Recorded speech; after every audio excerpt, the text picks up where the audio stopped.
کے روبرو ہیں مصاحف نمبر 243.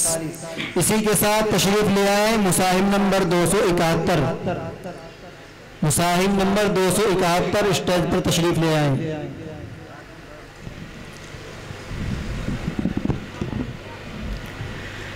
السلام علیکم ورحمۃ اللہ وبرکاتہ.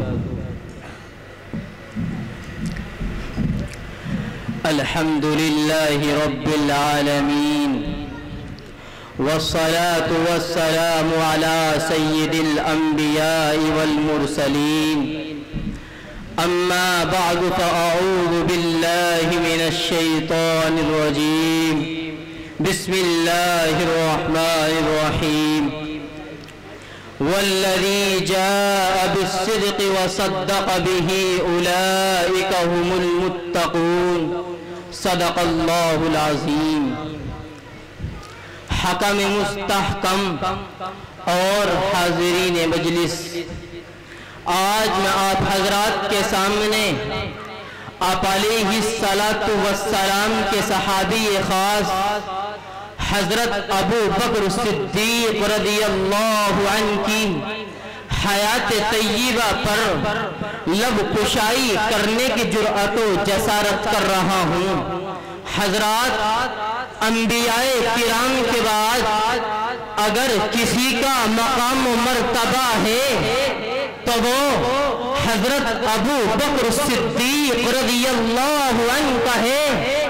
اور کیوں نہ ہو، جبکہ اللہ کے نبی نے اس دنیا سے تشریف لے جاتے ہوئے یہ ارشاد فرمایا تھا کہ میں نے اس دنیا کے تمام لوگوں کے احسانات کا بدلہ پورا عطا کر دیا سوائے ابو بکر کے، کیونکہ ان کا بدلہ خود اللہ تبارک و تعالی عطا فرمائے گا.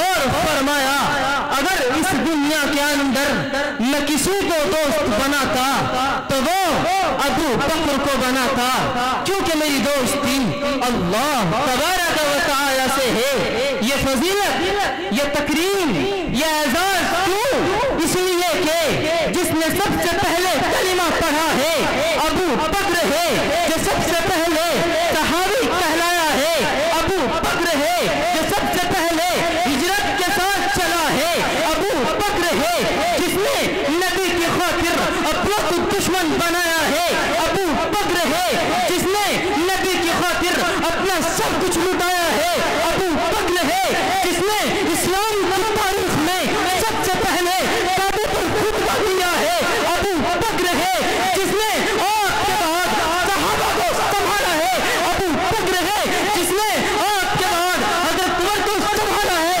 ابو بکر ہے، نبوت چل کر جس کے دروازے پر آئی ہے ابو بکر ہے، غار کے اندر سب سے پہلے داخل ہوا ہے ابو بکر ہے، جس نے حضرت علی کو چلنا سکھایا ہے ابو بکر ہے، جس نے حضرت بلال کو آزاد کرایا ہے ابو بکر ہے، جس نے حضرت عثمان کو مسلمان بنایا ہے ابو بکر ہے، جس کے بارے میں قرآن نے کہا ہے یقولو لصاحبہ وہ ابو بکر ہے، جس کے بارے میں قرآن نے جاء بالصدق کہا ہے ابو بکر ہے، جس نے آقا کو اپنے کندھے پہ بٹھایا ہے ابو بکر ہے، جس نے آقا کو اپنی گود میں سنایا ہے ابو بکر ہے. کل قیامت کے دن جنت کے 8 دروازے جسے آپ کی طرف پکاریں گے ابو بکر ہے، جس نے سانپ کو کاٹنے کا برداشت کیا ہے آقا کو نہیں جگایا ہے ابو بکر ہے. کل قیامت کے دن جب اللہ کے غصے کو ٹھنڈا کرنے کے لیے حضور جس کو پیش کریں گے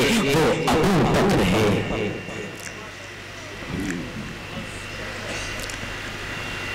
سامعین محترم، یہی وہ ابو بکر ہے جن کو دنیا کے اندر ہی آپ علیہ السلام نے جنت کی بشارت دیتے ہوئے فرمایا ابو بکر فی الجنہ عمر فی الجنہ.